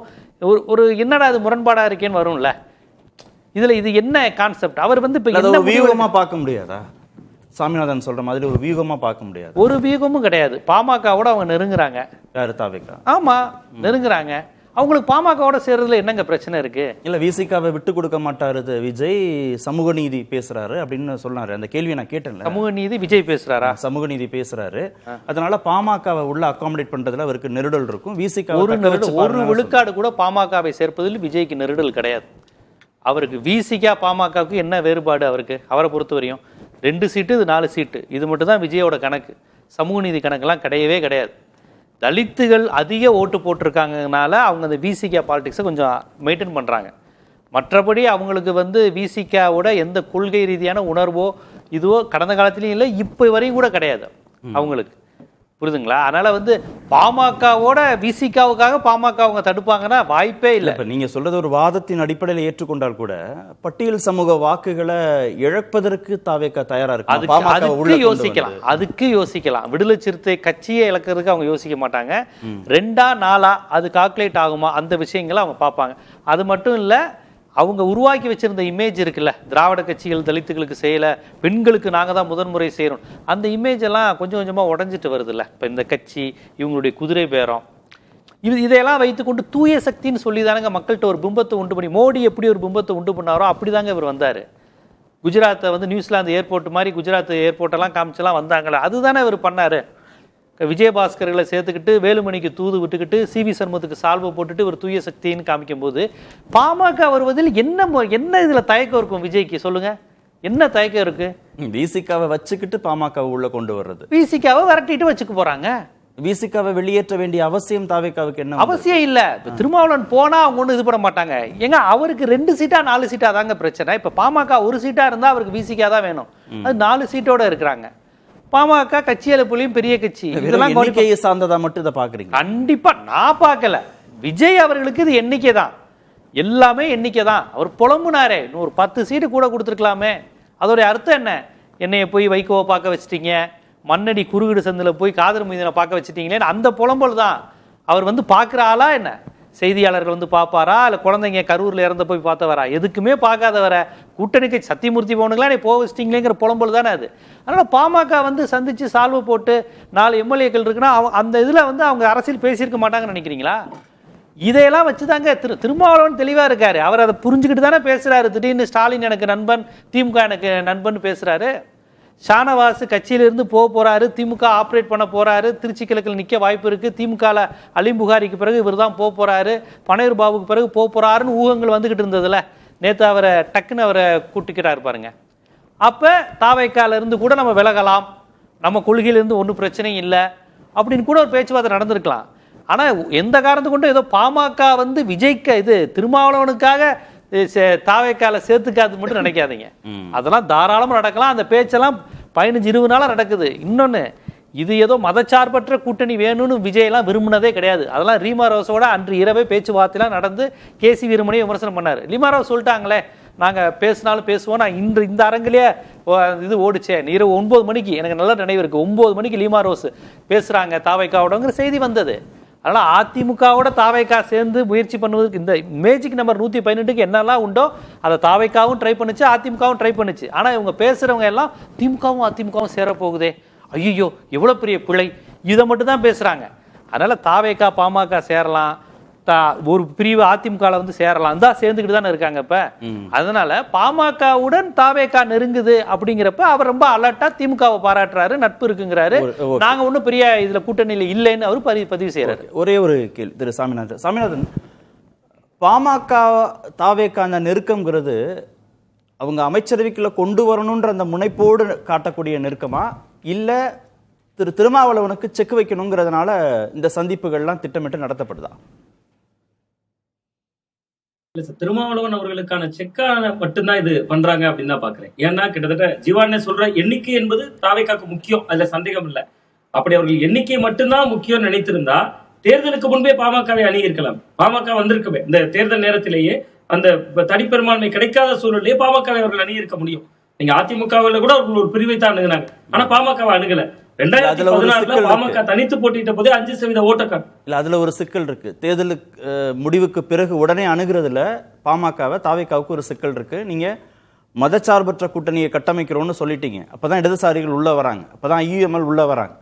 அப்ப நீங்க பாமகவை பாஜக அதிமுக கூட்டணியில் இருக்கிற பாமகவை அழைச்சுக்கிறீங்கன்னா இவங்களா தங்கள் முடிவை மறுபரிசீலனை பண்ணிட்டாங்கன்னா ஆட்சி அமைக்கிறதே சிக்கலாயிடும். இடதுசாரிகள் வரமாட்டாங்கல்ல? ஆமா நிச்சயமா சார். அதை விட இப்ப கூடுதல் சிக்கலான நேரம்ல, நீங்க பாஜக இல்லாத ஒரு அணி என்கிற அடிப்படையில பாஜகவை எதிர்க்காத தாவேகா ரொம்ப வீரியமாக எதிர்க்கல. அவை இப்ப உருவாக்கி வைத்திருக்கிற அணியை தக்க வைத்தால் மட்டும்தான் பாஜக எதிர்ப்பை வீரியமா காட்டாம களத்துல அவர்கள் பாஜக எதிர்ப்புல இருக்கிறது போன்ற ஒரு தோற்றத்தையாவது பாமகவை இனி அழைத்துட்டு பாஜக எதிர்ப்பை வீரியமா பண்ணலைங்கிறதுல கூட இடதுசாரிகளோ IUMLோ கொஞ்சம் சமரசம் பண்ணிக்கொள்வதற்கு வாய்ப்புகள் இருக்கு. பாஜக கூட்டணியில் இடம்பெற்ற பாமக உள்ள வருது அப்படிங்கிறத அவங்க ஏத்துக்கணும். பாமக உள்ள வந்தா விசிகாவும் தங்களுடைய நிலைப்பாட்டை மறுபரிசீலனை பண்ணுவாங்க. அவங்க பாஜக பாமகங்கிறதுல அவங்க சமரசம் செஞ்சுக்க மாட்டாங்க இல்லையா? ஆமா, நிச்சயமா அது செய்திருக்க வாய்ப்பு இல்ல. ஆனா இப்பொழுதுமே பாட்டாளி மக்கள் கட்சி உள்ள இழுத்துட்டு வரணும் என்பதை விட கிட்டத்தட்ட திருமாவளவன் அவர்களுடைய கட்சிக்கு ஒரு செக் வைக்கணும், அந்த முயற்சியில தான் முன்னெடுக்கிறாங்க. நீங்க திருமாவளவன் அவர்களை பாத்தீங்கன்னா ஆதவர்ஜனா அவர்கள் மூலமா டீல் பண்றாங்க. இங்க பாத்தீங்கன்னா புஷி ஆனந்த் மூலமா டீல் பண்றாங்க. புஷி ஆனந்த் தான் தொடர்ச்சியாக நீர்வளத்துறை அமைச்சர் கூட இவர் சந்திப்பெல்லாம் நடத்துகிறார். அப்ப கட்சியினுடைய பொதுச் செயலாளர் புஷி ஆனந்த் அவர்கள். அப்ப 2 பேருக்கும் தனித்தனி நபர்கள் மூலமா அவர்கள் ஒரு உறவை மெயின்டைன் பண்றதன் மூலமாவே ஒரு செக் வைக்கிறதுக்கான முன்னெடுப்பு தான் இதுல முழுமூச்சாக இருக்கு அப்படின்னு தான் நான் பாக்குறேன். இன்னொன்று எண்ணிக்கை தான் முக்கியம் அப்படிங்கறதுல மாற்று கருத்து இல்ல. அவர்கள் கிட்டத்தட்ட ஒரு 4 சட்டமன்ற உறுப்பினர்கள் வைத்திருக்காங்க என்கிற அடிப்படையில திருமாவளவன் அவர்களுடைய இந்த செயல்பாடுகளுக்கும் இன்னைக்கு கூட பாருங்க அவங்களுடைய துறை, அவர்களுடைய விடுதலை சிறுத்தைகள் கட்சி வைத்திருக்கக்கூடிய துறையினுடைய பெயரை மாற்றினதுக்கு விசிகாவினுடைய எம்பி ரவிக்குமாரே கண்டனம் தெரிவிக்கிறார். இது பெயர் வந்து சரியான இதா இருக்காது, இதை பெயர் மாற்றம் செய்திருக்க கூடாது அப்படிங்கிறது. அப்ப பல விஷயங்கள் அவர்களுக்கு முட்டுக்கட்டை வர்றப்ப ஆனா வன்னியரசு அது சரியானதுன்றாங்க. வன்னியரசு வந்து அத முடிவை ஏத்துக்கிறாரு, ஆரோக்கியமான முடிவுன்னு தானே சொல்றாரு. அந்த இடத்துல ஆமா சார், அந்த இடத்துல நான் சொன்னேன் சார், காங்கிரஸ் எப்படி தேர்தலுக்கு முன்பு ஒரு ஆட்டம் ஆடுறாங்களோ அதுதான் வியூகமாக வைத்து தொடர்ச்சியாக திருமாவளவன் அவர்களுடைய விடுதலை சிறுத்தைகள் கட்சி ஆடுறாங்க. அந்த இடத்துல இருந்து தான் நான் அந்த சந்தேகத்தை எழுப்புறேன். காங்கிரஸ் எப்படி தேர்தலுக்கு முன்பு ஆளுக்கு ஒரு கட்சி கருத்துக்கள் இல்ல, இதுல நான் ஒரே ஒரு சந்தேகம். இப்போ ஆதி திராவிட நலத்துறைன்னு இருந்ததை சமூக நீதி துறைன்னு ஏன் மாத்துனீங்கன்னு திரு ரவிக்குமார் கேட்கிறாரு. ஆனா திரு வன்னியரசு அது சரியான முடிவு தான் அப்படின்னு அவர் பதில் சொல்றாரு. அப்போ திரு ரவிக்குமார், திரு திருமாவளவன் அப்படிங்கிறவங்க இந்த பக்கமும் திரு வன்னியரசுங்கிற அவங்களுக்குள்ளே ஏதாவது முரண்பாடுகள் இருக்கா? இதை நம்ம எப்படி பார்க்கணும்னா, அவர் அமைச்சர் ஆன உடனே அதை மாற்றினாங்க. சமூக நீதித்துறைங்கிறது இந்தியா முழுக்க இருக்கு, தமிழ்நாட்டில் மட்டும்தான் ஆதி திராவிடர்ன்னு இருக்கு. அதுக்கு காரணம் MC ராஜா போன்ற தலித் தலைவர்கள். அவர்கள் என்ன சொல்றாங்க, இது ஆதி திராவிடருங்கிறது சாதி பேரே கிடையாது, நாங்க ஒடுக்கப்பட்டவர்கள், சாதி அற்றவர்கள். அந்த அடிப்படையில் நாங்க சாதிய தன்மையிலிருந்து விடுபட்டு யாரெல்லாம் தீண்டாமை சாதிகளோ நாங்க ஆதி திராவிடங்கிற பேர்ல ஒன்றுபட்டுக்கிறோம், நாங்க கேஸ்ட் ஹிந்துஸ் கிடையாதுங்கிற அடிப்படையில் 1922 கோரிக்கை வச்சு நீதி கட்சி ஆட்சியில் கொண்டு வந்தது. நீதி கட்சியை ஒழிக்கணும்னு நினைக்கக்கூடிய திராவிட எதிர்ப்பு மனநிலை கொண்டவங்க எப்படியாவது இந்த ஆதி திராவிடங்கிற பேரை எடுக்கணும்னு துடிச்சுக்கிட்டு இருக்கிறாங்க. அப்போ உடனே அதை மாத்தினப்ப அப்போ கூட இந்த அளவு கண்டனம் வரல, ஏன்னா அப்பதான் அமைச்சர் பதவி கிடைச்சிருக்கு. இப்போ நீங்க கவனிச்சு பாருங்க, அந்த விமர்சனங்கள்லாம் இப்போ வருது. நான் அதான் சொன்னேன்ல, பாமக என்ட்ரி இவங்க டென்ஷன் ஆகுறதுங்கிற விஷயத்தை இதுல இருந்தே நீங்க புரிஞ்சுக்கலாம். ஏன் அப்பா அயோத்திதாசர் MC ராஜா அவங்களுக்கு தெரியாதா? இதையெல்லாம் இவங்க பேசுனது தானே. இதே ரவிக்குமார், அண்ணன் திருமாவளவன் அவர்களுக்கு தெரியாதா ஆதி திராவிடங்கிற அரசியல் இது நமக்கான அரசியல்? ஏன்னா ஆதி திராவிடங்கிற அரசியலை வெறும் பறையர் அரசியலா பார்க்கின்ற பார்வை புதிய தமிழக டாக்டர் கிருஷ்ணசாமிட்ட உண்டு. அருந்ததி அமைப்புகளும் ஆதி திராவிடருக்குள்ள எங்களை சேர்க்காதீங்க, அது வெறுமனே பறையர் மட்டும் தாங்கிறாங்க. அதையெல்லாம் உடைச்சு அப்படி கிடையாது, எஸ்சினாலே அது ஆதி திராவிடர் தான், இது தமிழ்நாட்டுக்குரிய மாண்புலாம் பேசினாங்க. ஆனா இதை ஏன் இப்ப பேசுறாங்க? இப்ப நேத்து மாத்திலே சமூக நீதித்துறை, அதுவும் ஒரு பாயிண்ட். இன்னொன்னு, திரு வன்னியரசு ஏன் திரு ரவிக்குமாருக்கு எதிர்நிலைப்பாடு எடுக்கணும்?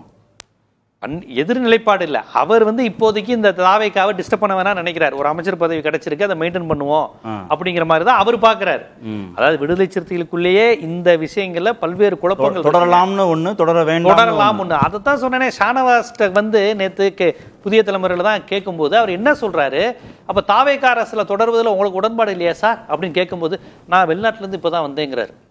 தாவேக்கா அரசுல எனக்கு உடன்பாடு தாங்கிற வார்த்தை ஷானவாஸ் வாயிலிருந்து இப்ப வரையும் வரல. அப்பனா ஒருவேளை வெளியேறினால் கூட ஷானவாஸ் எல்லாம் இப்ப அரவணைக்க ஆரம்பிச்சிட்டாங்க. ஒருவேளை வெளியேறினால் கூட அதற்கான சிச்சுவேஷன் ரெடி பண்றாங்க.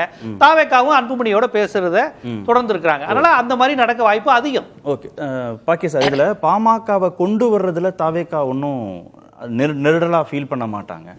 விசிகா வெளியேற்றத்தையும் அவங்க வந்து அதிகமா பொருட்படுத்த மாட்டாங்க. எண்ணிக்கை தான் அவங்களுக்கு ரொம்ப முக்கியம் அப்படின்னு ஜீவா சொன்னாரு. கரெக்ட், எண்ணிக்கை தான் முக்கியம். 4 தான் பெருசு, 2 விட. அந்த 4 விட பெருசு. இடைத்தேர்தல் ஒரு கணிசமா 10 சீட்டு வந்தனா தாவேக்காவே கேண்டிடேட்டே ஜெயிச்சிருக்கலாம். அந்த எண்ணிக்கையிலே தான் அவர் குறியா இருக்கார், தாவேக்காவுடைய தலைவர். இருந்தாலும் அப்சல்யூட் மெஜாரிட்டி தாவேக்காவுக்கு கிடைச்சா கூட நண்பர்கள், அதாவது கூட்டணின்னு சொன்னா கூட இப்ப டெக்னிக்கலா அது இஷ்யூ ஆயிடும். தோழமை கட்சிகளுக்கு உண்டான அதிகார பரவல் அதுல உறுதியா இருக்கும். விசிகாவை வச்சுக்கிறது மூலமா ஒரு பெர்செப்ஷனை உருவாக்க நினைக்கிறாரா திரு விஜய், அப்படி சொல்ல வரீங்களா? இல்ல, எல்லாரையும் நான் அகாமடேட் பண்றேன் அப்படி. எல்லாரையும் அகாமடேட் பண்றதுங்கிறதே முரண்பாடு தானே. இன்க்ளூசிவ்னஸ்ங்கிறது கவர்மெண்ட்ல இருக்கலாம், ஆமா, கட்சி ரீதியா, அரசியலா அப்படி இருக்க முடியாது. அது அடுத்த ஸ்டெப். முதல்ல ஆட்சிங்கிற பாமக, பாஜக, விசிகா இதை நீங்க இன்க்ளூசிவ்னஸ்னு சொல்ல முடியாது. அங்க விசிகாவோட நிலைப்பாடே வேறையே. இவங்க அதாவது தாவேகாவுக்கு விருப்பம் சார், பாமகவும் வச்சுக்கணும். தாவேகா மட்டும் இல்லை, திமுக மற்ற எல்லா கட்சிகளும் பாமகவும் வச்சுப்போம், விசிகாவும் வச்சுப்போம். ஆனால் விசிகே பாமகவை விரும்பலை. அது இருந்தால் நான் இருக்க மாட்டேன். சொன்னது அவங்க தான். நான் ஒரு உதாரணம் சொல்ல, விபி சிங் ஆட்சி அமைத்த போது மார்க்சிஸ்ட் கட்சியும் ஆதரித்தது, பாஜகவும் ஆதரித்தது. அப்போ மார்க்சிஸ்ட் கட்சி ஒரு நிபந்தனை போட்டது, பாஜகவை ஆதரிக்கிட்டோம், அதை பற்றி இல்லை, ஆனால் அவங்களுக்கு அமைச்சரவை பதவி கொடுத்தா நாங்கள் வித்ட்ரா பண்ணிப்போம். ஸோ இந்த மாதிரி நிலைப்பாடு இது conflict between CPM and BJP. அதே மாதிரி conflict between PMK and Visika. அவ்வளவுதான். தாவேகாக்கு அதுல இஷ்யூவே கிடையாது. முடிவு தாவேகா தானே சார் எடுக்க போகுது. முடிவுக்கு அவங்க எடுப்பாங்க சார். நீங்க ரெண்டு பாமக நீங்களும் வாங்க ரெண்டு பக்கம் வச்சுக்கிறோம். இல்ல இத பாமக விசிகா சண்டையா திசை மாத்திர முடியாது. இதுல இறுதி முடிவு தாவேகா தான் எடுக்க போகுது. தாவேகா என்ன முடிவு எடுக்க போகுதுங்கறதான் கேள்வி. திமுக எடுத்ததா, அதிமுக எடுத்ததா, வேற ஏதாவது கட்சி இதுக்கு முன்பு எடுத்திருக்காங்க? இல்லையே. இல்ல எடுத்திருக்காங்க. அவங்க எடுத்திருக்காங்க. யாராவது ஒருத்தர் தான் நிலைப்பாட உறுதியா எடுத்து, யாராவது ஒருத்தர் இல்ல, ரெண்டு பேருமே இருக்கலாம். இடைவேளை பிறகு பேச. திரு ராம்கி, தேர்தலுக்கு முன்பு திரு ராமதாசுக்கும் திரு அன்புமணி ராமதாசுக்கும் இடையே பிரச்சனை.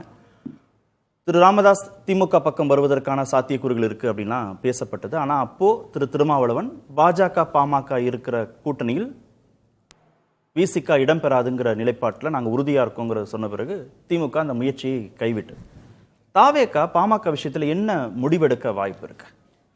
தாவேகா பாமக விஷயம் அதாவது வெளிப்படையாக இதை இவ்வளோ பேசுனதுக்கு அப்புறம் நான் பார்க்குறேன் எப்படின்னா, நிச்சயமாக விசிகாவோட பாமகவை கூடுதல் வெயிட்டேஜ் நிச்சயமாக தாவேகா கொடுக்கும். நம்பர்ஸ் மட்டும் கிடையாதுங்க. விசிகாவை விட பாமக கொடுக்கும். நம்பர்ஸ் மட்டும் 4ங்கிறது மட்டும் இல்லை.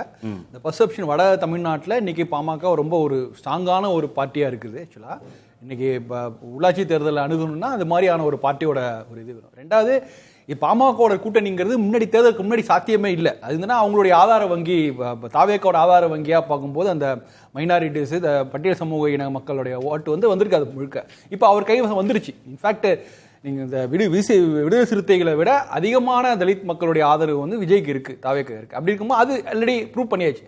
ஸோ இப்போ பாமக ஓட்டு வங்கி இந்த பக்கம் வர்றதுக்கு இந்த மாதிரி நீங்கள் நிச்சயமாக தாவேக்காவுக்கு ஒரு பெரிய இதை கொடுக்கும், மொமெண்டம் கொடுக்கும். ஏன்னா அவங்களுக்கு தேவையான இடைத்தேர்தல், அதுலேயும் குறிப்பாக வட தமிழ்நாட்டில் இருக்கிற தொகுதிகள், உள்ளாட்சி தேர்தல்லாம் பெரிய அளவுக்கு தாவேக்கா கை கொடுக்கறதுக்கு வாய்ப்புகள் இருக்குது. அதனால இது இயல்பாக நடக்கக்கூடிய, அப்படி ஒன்று நடந்ததுன்னா விசிகா வெளில ஒரு தான் முயற்சி செய்யும்.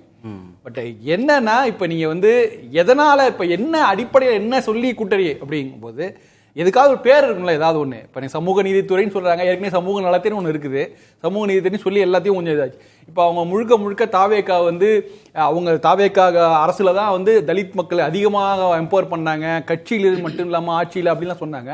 இப்போ அது ஒரு கேள்விக்குறியாகி எல்லாமே அது ஒரு எல்லா கட்சிக்குமான இது, அது இன்னொரு கட்சி தானே, திமுக அண்ணா திமுக போல இன்னொரு கட்சி அப்படிங்கிற இடத்துல இருக்கும். இப்போ அந்த இமேஜோட போய் தேர்தல் சந்திக்கும் போது தாவேக்காக்கு என்ன மாதிரியான ஒரு ரெஸ்பான்ஸ் இருக்குன்னு பார்க்கணும். விசிகா இல்லாம போய் தேர்தலை சந்திக்கிறதா இல்ல, அது ஒரு பர்செப்ஷன் இருக்குல்ல. புதுசா தாவேக்கா ஒரு பெரிய மாற்றங்களை கொண்டு வந்திருக்குது, தலித் மக்களுக்கு ஒரு எம்பவர் பண்ணியிருக்குது அப்படிலாம் சொல்லிட்டு, ஆனா இப்ப பாமக உள்ள கொண்டு எல்லா கட்சிகளுடைய ஆதரவோட நீங்க போய் நிற்கும் போது இது இன்னொரு திமுக அண்ணா திமுக போன்ற ஒரு கட்சி தான். அது இடைத்தேர்தலுக்கு மட்டும்தான் அந்த பிரச்சனை வருமா? பாமகவை எப்ப கொண்டு வந்தாலும் அந்த பிரச்சனை வரத்தானே செய்யும். இல்ல, இடைத்தேர்தல் கொண்டு வந்தாலும் ஒரு உள்ளாட்சி தேர்தல் தான் ரொம்ப முக்கியமான இடமா. உள்ளாட்சி தேர்தலோ, இடைத்தேர்தலோ, நாடாளுமன்ற தேர்தலோ, 31 சட்டமன்ற தேர்தலோ எப்ப இருந்தாலும் விசிகா வெளியேற்றம் பாமக உள்ள போகுதுன்னா நீங்க சொல்ற இந்த சிக்கல் தாவேக்காவுக்கு வரத்தானே செய்யும். இல்ல, சிக்கல் தாவேக்காக நான் சொல்ல, தாவேக்கா தான் முடிவெடுக்கக்கூடிய இடத்துல இருக்குது. தாவேக்காவுக்கு வேற அட்வான்டேஜ் தான் ஆக்சுவலா. அதனால அவங்களுக்கு எந்த சிக்கலும் வரப்போறது இல்லை.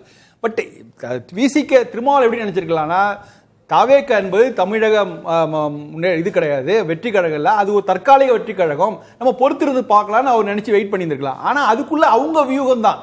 அதனால சொல்றேன், வியூகம் எல்லாமே திருமாவளவன் வகுக்கிற வியூகம் கிடையாது, எல்லாமே தாவேக்கா வகுக்கிற வியூகம். திருமாவளவன் சைட்ல தடுமாற்றங்கள் தான் நமக்கு தெரியுது. இப்ப இந்த வியூகத்துக்கு ஏற்ற மாதிரி தான் நம்ம அலைன் பண்ணோம். ஒருவேளை தாவேக்கா முடிவு செய்து பாமக பக்கம் போனா வேறு வழி இல்லை, இவங்க வெளியேறது தவிர வேறு வழி இல்லை. திரு ஜீவா, அப்போ திருமாவளவனுடைய தடுமாற்றம்னு 2 முறை அந்த வார்த்தையை பயன்படுத்தினார் திரு ராம்கி. இந்த விவகாரத்தை எப்படி புரிஞ்சுக்க வேண்டியதா இருக்குன்னா, தாவேக்காவை விட்டு வெளியேற திருமா தயாராயிட்டாரா, இல்ல விசிகாவை வெளியேற்றுவதற்கு தாவேக்கா தயாராகி விட்டாரா? அந்த புள்ளிக்கு நகர்ந்துருச்சு அந்த விவகாரம். பாமகவை அவங்க சந்திச்சதுல அவர் கொஞ்சம் அதிருப்தி இருந்திருக்கலாம். நான் ஏன் சொல்றேன்னா, தமிழ்நாட்டு டெல்லி பிரதிநிதியா ஒரு தெலுங்குக்காரரை போடுறாங்க, விஜய் பட தயாரிப்பாளரை போடுறாங்கிறப்ப வழக்கமான திருமாவளவன் அவர்களா இருந்தா சீற்றத்துடன் பேசியிருப்பார். அது அவருடைய தனிப்பட்ட உரிமையை அவர் நண்பர்ன்ட்டு போயிட்டார். ஜோதிடர் நியமிக்கும் போதும் ஆதரித்து பேசினார். இதே ஆதி திராவிட நலத்துறையை சமூக நீதித்துறைன்னு மாற்றினப்பையும் அவங்க ஒன்றும் பெருசாக எதிர்ப்பு தெரிவிக்கலை. ஆனால் இப்போ பாருங்கள் இதுக்கு எதிர்ப்பு தெரிவிக்கிறாங்க. இது அப்பயே எதிர்ப்பு தெரிவிச்சிருக்கலாம், ஆனால் இப்போ அது ஒரு விமர்சனமாகி பேச ஆரம்பிச்சிருக்கிறாங்க. மற்ற எல்லா விஜயனுடைய விஷயங்கள், ஆணவ கொலைகள் எது நடந்த போதும் அந்த அதிகமாக விமர்சனத்தை எதிர்பார்த்தது இடதுசாரிகளிடம் விடுதலை சிறுத்தைகளிடம் தான். இடதுசாரிகளாவது கொஞ்சம் விமர்சனம் பண்ணாங்க. விடுதலை சிறுத்தைகள் ரொம்ப சாஃப்டான டோன்ல அதை அணுகுனது கொஞ்சம் அதிர்ச்சியா இருந்தது. அவர் மீது நம்பிக்கை வைத்தவர்கள். இப்ப பாமக கிட்ட நீங்க இவ்வளவு நெருக்கம் காட்டாதீங்கன்னு சொல்றாங்க. அதனாலதான் இப்ப சமூக நீதித்துறை இது ஆதி திராவிடங்கிறது ரெட்டமலை சீனிவாசன் வச்சது, MC ராஜாங்கிற வரலாறுலாம் இப்ப சொல்றாங்க. இதை ஏன்னா சமூக நீதித்துறைன்னு மாற்றுவது ஒரு மிகப்பெரிய திராவிட இயக்கத்தை அடையாளங்களை அளிக்கக்கூடிய வேலை. பிஜேபி அப்படிதான் சமூக நீதித்துறைன்னு ஒன்று வச்சுக்கிட்டு அங்கே தலித்துகள் மட்டும் இல்லை, அது மாற்றுத்திறனாளிகள், பாதிக்கப்பட்டவர்கள், அது வேற வேற சமூக நீதிங்கிற கான்செப்ட்ல நீங்க தலித்துகளை மட்டும் சேர்க்க முடியாதுல்ல, எல்லாருக்குமே சமூக நீதி தேவையில்லை. அப்படி கொண்டு போயிருச்சு. அப்ப தலித்துகளுக்குன்னு தனித்துவமா இருந்த துறைங்கிறது காணாம போயிருச்சு. தமிழ்நாட்டில் மட்டும்தான் அது ஆதி திராவிட துறைங்கிறது தலித்துகளுக்கான துறையா இருக்கு. அதை அழிப்பதற்கான வேலை தான் இது. இந்த ஆழமான அரசியல்லாம் அவங்க பேர் மாத்தும் போதே பேசியிருக்கணும். ஏதோ பெரியாரிஸ்டுகளுக்கான பிரச்சனை இல்லை, தலித்துகளுக்கு சேர்த்து பேசியிருக்கணும். ஆனா அதை இப்ப பேசுறாரு. எப்ப அன்புமணி போய் பார்த்ததுக்கு அப்புறம் தான் பேசுறாரு. அப்ப நம்ம அதை புரிஞ்சுக்கணும். இதையெல்லாம் முன்னாடியே வீரியமா பேச வேண்டிய விஷயத்துக்கே பேசாம இருந்தவர் இப்ப பேசுறாங்கன்னா வெளியே போறதுக்கு முயற்சி பண்றாங்க அல்லது தயாராயிட்டாங்க. இல்லாட்டி விஜய்க்கு சொல்றாங்க, பாத்துக்கோப்பா நீங்க அப்படி பண்ணீங்கன்னா எங்களுக்கு ஒன்றும் பிரச்சனை இல்லை அப்படிங்கிற ரேஞ்சுக்கு போறாங்கன்னு தான் அர்த்தம். ஓகே, திரு சாமிநாதன், விசிக வெளியேற்றம் பாமக உள்ள வருதுன்னா கூட்டணி கணக்குகளுடைய தன்மை எப்படி திரும்ப மாறும்? மீண்டும் திமுக விசிகாவை வரவேற்பதற்கான வாய்ப்புகள் இருக்கா? அந்த ஈக்குலிபிரியம் எப்படி மீண்டும் உருவாகும்? இல்ல, திமுக ஏற்றுக்கொள்ளும் மனநிலையில் தான் இருப்பாங்க. ஏன்னா திமுக இன்னைக்கு ஏறக்குறைய அங்க இருக்கக்கூடிய தேமுதிக உள்ளிட்ட சில கட்சிகளை தவிர பெரும்பான்மையான கட்சிகள் அவர்களை விட்டு நகர்ந்துட்டதுனால திமுக என்ன வேண்டுமானாலும் சொல்லலாம், தனித்து போட்டியிட வேண்டும், தேர்தலை நம்ம தனித்து சந்திக்கணும்னு தொண்டர்கள் சொல்லலாம். கிட்டத்தட்ட அவர்கள் குழு அமைத்து குழுவினர்கிட்டையும் அவர்கள் அந்த கருத்தை சொல்லியிருக்கலாம். பட் காலம் அவர்களை தனித்து விட்டு இருந்தது. அதுதான் மிக யதார்த்தம். அப்ப அவர்களுக்கு விசிக வரவு என்பது ஒரு ஏற்றுக்கொள்ளக்கூடிய தன்மையில தான் இருக்கும். பட் இங்க ரொம்ப ரொம்ப முக்கியமா என்னன்னா, நீங்க ரொம்ப முக்கியமா தமிழக வெற்றி கழகத்தை பொறுத்தவரை ஆட்சியை தக்க வைக்க போராடுறாங்க. நான் இதுக்குள்ள இன்னொரு கணக்கு என்ன பாக்குறேன்னா, அதை விட முக்கியமா திருமாவளவன் அவர்கள் கட்சியை தக்க வைக்கதான் இப்ப போராடிட்டு இருக்காருன்னு பாக்குறேன். ஏன்னா அவருடைய வாக்குகள் பெரும்பகுதி பட்டியல் சமுதாய மக்களுடைய வாக்குகள். அந்த வாக்குகளை பெரும்பகுதியான வாக்குகளை தாவேக்காவிடமே அவர்கள் இழந்து விட்டார்கள். அப்ப அந்த சூழல் வெளியே வந்து தாவேக்காவை விட்டு வெளியே வந்து நிர்வாகிகளையும் தக்க வச்சுக்கிட்டு திமுக பக்கம் போகாம கடுமையா தாவேக்கா எதிர்ப்ப செஞ்சாதானே அவர் மீண்டும் அந்த ஓட் பேங்கை ரீடைன் பண்ண முடியும், இழுக்க முடியும். ஆமா ஆமா, ஆனா தாவேக்காவை எதிர்ப்பதனால் மட்டுமே அது கிடைத்து விடுமா? ஏன்னா இப்ப அவருக்கு தேவை முதல்ல கட்சி நிர்வாகிகளை தக்க வைக்கிறதா. ஏன்னா கட்சிக்கு வாக்களித்த பட்டியல் சமுதாய மக்களுடைய பெரும்பகுதி வாக்குகளை ஏற்கனவே தாவேக்கா வாங்கிடுச்சு. நீங்க நடந்து முடிந்த தேர்தல் முடிவுகள்ல விடுதலை சிறுத்தைகள் கட்சிக்கு பாரம்பரியமாக விழுந்து வந்த பல ஓட்டுகளை தாவேக்கா வாங்கிவிட்டது. அப்ப நீங்க கட்சியாக பாத்தீங்கன்னா அந்த கட்சியினுடைய எதிர்காலம் அல்லது அவர்களுக்கான ஓட்டு வங்கி என்கிற அடிப்படையில தாவேக்காவோடு இருக்கிறது ஓட்டு வங்கிக்கு கை கொடுக்கும். பட் தலகர்த்தர்கள் இருக்கணும்ல, தலகர்த்தர்கள் எல்லாம் பனையூர் பாபு போறதுனால, ஷானவாஸ் போறதுனால, அப்புறம் பாலாஜி போறாருன்னு பேசுறாங்க. இதெல்லாம் கட்சியா? இந்த நிர்வாகிகள் தான் கட்சியா? அப்படி பார்க்க மாட்டாரா திருமாவளவன்? இவங்க பின்னாடி கட்சி போயிடும் நினைப்பாரா? இல்ல அப்படி நினைத்ததுனால தானே இன்னைக்கு அதிமுக 6 சட்டமன்ற உறுப்பினர்களை இழந்துட்டு இருக்கிறது. இன்னைக்கு அதிமுகவினுடைய பலவீனத்துக்கு காரணமே தலகர்த்தர்களை இழந்தது தானே. அப்ப இவர்கள் எல்லாம் தலகர்த்தர்களாக அந்தந்த பகுதியில் அறிமுகமான ஒரு முகங்களாக இருந்தார். திமுக போன்றவர்களுக்கு சீட்டு கொடுக்கல. ஆமா, அவர்கள் தங்கள் கட்சியிலேயே அவர்களை தக்க வைக்கணும்னா அவர் தாவேக்காவுக்கு எதிரான நிலைப்பாடும் எடுக்க வேண்டியிருக்கு. தாவேக்காவோட அமைச்சர் பதவியை ஏற்றுக்கொள்வதற்கு அதற்கு ஆதரவு நிலைப்பாடையும் எடுக்க வேண்டியிருக்கு. இப்ப அவர் இருதலை கொல்லி எறும்பு போல அவங்களுடைய நிலைமை. வெளியே அமைச்சரிலிருந்து வெளியே வருவதற்கு திரு வன்னியரசு ஒத்துக்குவாரா? இல்ல, அது அங்க பல குழப்பங்கள் இருக்கிறதுனால இடைவேளையில முடிச்சு போடுறீங்களே. திரு பாக்கி, விசிக தாவேக்கா முரண்பாடுடைய அடுத்த கட்டம் அது சமாதானமா அந்த எல்லாம் செட்டில் ஆகிறதுக்கான வாய்ப்புகள் அதிகமா, இல்ல பாமக உள்ள வருகிற போது இடதுசாரிகள் அவங்கள நிலைப்பாடுகள் மாறுவதற்கான வாய்ப்புகள் இருக்கு? பாமக உள்ள வருதா இல்லையான்னு நம்ம இன்னும் முடிவாகலை, எதுவுமே தெரியாது. அதனால அதுக்கு இப்பவே வரும் அப்படின்னு வச்சுக்கிட்டா கூட நாளைக்கு பாஜக கூட வரும், பாஜகவும் வரும், கம்யூனிஸ்டும் வரும் அப்படின்னு நம்ம கணக்கு பேசிட்டு இருக்கலாம். நம்ம அதில் இருக்கிற கிவன் சிச்சுவேஷன் தற்போதைய நிலவரைப்படி பார்த்தீங்கன்னா விசிக வெளியேறுவதற்கான அவங்க எங்களுடைய நிலைப்பாடு இதை பார்த்து அனுசரித்து போங்கன்னு சொல்லலாம். தாவேகா கூட்டணி அமைத்த பிறகு குறைந்தபட்ச செயல் திட்டம் உருவாகும், அப்போ பார்க்கணும். அந்த சமயத்தில் முஸ்லீம் லீக்கு, விடுதலை சிறுத்தைகள், காங்கிரஸ் இவங்களோட கோர் ஐடியாலஜிக்கு ஒத்துப்போதான் பார்க்கணும். எப்படி வாஜ்பாய் தலைமையில் நேஷனல் டெமோக்ராட்டிக் அலையன்ஸ் உருவான போது திமுகவும் இடம்பெற்றது, திமுகவும் ஏற்கக்கூடிய ஒரு குறைந்தபட்ச செயல் திட்டம் உருவாகுது. அந்த மாதிரி ஒரு பிளான் வருதா, அதாவது குறைந்தபட்ச செயல் திட்டம் உருவாகுதா பொறுத்திருந்து பார்ப்போம். அது கூட்டணிக்கு நீங்க ஆட்சிக்கு அதிக சப்போர்ட் கொடுக்கறதுக்கு முன்னாடி உருவாக்கி இருக்கணும். அது இல்லை, அது நான் சரி அப்படிதான் ஒரு இது ஒன்றா ரூல் கிடையாது. ஒன்று. ரெண்டாவது அமைச்சர்கள் இடம்பெற்ற பிறகு அதுல என்ன வேல்யூ? இல்லை, நான் விசிகே பாயிண்ட்ல நீண்ட காலமான எங்கள் கோரிக்கை அதிகாரத்தில் பங்கு அதாவது இந்த சமுதாயத்தை சார்ந்ததாக அந்த கோர் டிமாண்டை ஃபுல்ஃபில் பண்ணிச்சு தாவேகா. இல்ல சார், அதை அடுத்த கட்டத்துக்கு போயிடுச்சு. நீங்க திரு சாமிநாதன் சொன்ன மாதிரி ஓட் பேங்கை தக்க வைக்கணும் அப்படின்னா தாவேகாவை எதிர்க்கணும், நிர்வாகிகள் திமுக பக்கம் போகாம தடுக்கணும். இப்ப ரெண்டு பக்கமும் அவர் களமாடி தான் அந்த விசிகாவுடைய ஓட் பேங்கை அவர் தக்க வைக்க. I differ with that. Vote பேங்கை காப்பாற்றிக்கணும்னா முஸ்லீம் லீக்கு கூட வெளியில எங்க சிறுபான்மையினரோட ஆதரவுன்னு போகலாம் இல்லையே. தாவேக்கோட சேர்ந்து பயணிப்போம், நமக்கு ஓட் பேங்கை வளர்த்துப்போம், மீண்டும் மீட்டெடுப்போம் என்கிற பார்வையில் இருக்கலாம் இல்லையா. விசிகேவும் இருக்கலாம், முஸ்லீம் லீக்கும் இருக்கலாம், மற்ற கட்சிகளும் இருக்கலாம். சுருக்கமா செய்திக்கு நேரம். பாஜகவும் அதிமுக எந்த அளவுக்கு நெருக்கமோ அதே போல பாஜகவும் பாமகவும் நெருக்கம் தான். ஒருவேளை பாமக உள்ளே வந்தால் அதை இடதுசாரிகளும் ஐயுஎம்எலும் இதெல்லாம் காங்கிரஸை ஏற்றுக்கொண்டால் அது அதிமுக செய்யக்கூடிய அநியாயமா தான் பார்க்கணும். நீங்க அதே ஸ்கேல் தான் அதிமுக வைக்கிற ஸ்கேல் தான் பாமகவும் வைக்கணும். அதை எப்படி நீங்க பாமக விட்டு பரவாயில்ல அப்படின்னு எப்படி எடுத்துக்க முடியும்? எல்லாம் நடக்கட்டும். தாவேகா பாஜகவே வேறுபாடு கிடையாது, எல்லாம் ஒண்ணுதான். நன்றி. நிகழ்ச்சியில் பங்கேற்ற அனைத்து நன்றி. நேர்பட பேச நிறைவேறு. அது கண்டிப்பா ஏற்றுக்கொள்ள முடியாது. பிரதானத்துவம் இந்த கூட்டத்துக்கு கூட்டப்பட்டது. ஏன் இவ்வளவு ஒரு கன்ஃபியூஷன்?